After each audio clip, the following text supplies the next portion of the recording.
নীলষষ্ঠী উপলক্ষে আজকে আমাদের বাড়িতে স্পেশাল মেনু ফেনা ভাত, একটু ঘি দিয়ে আর আলু সিদ্ধ। দেখতেই পারো তোমার, দেখো এই মধ্যে হালকা একটু ঘি ছড়িয়ে দেওয়া হলো, একটু নুন দেওয়া হবে।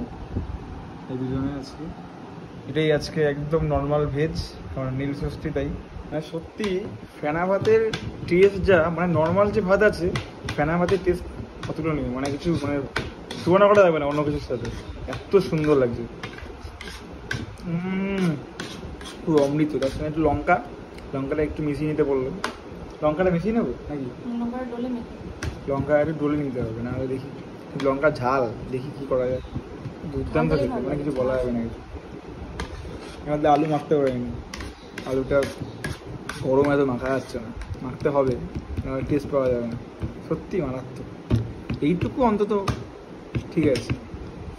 অবশ্যই আমি খেতে পারি না ননভেজ ছাড়া, একটু লাগে, কিন্তু মানতে হবে, কিছু করার নেই, উচিত মাখাটা। ও সেই খেতে সেই লাগে, আর নুন লাগবে মারাত্মক।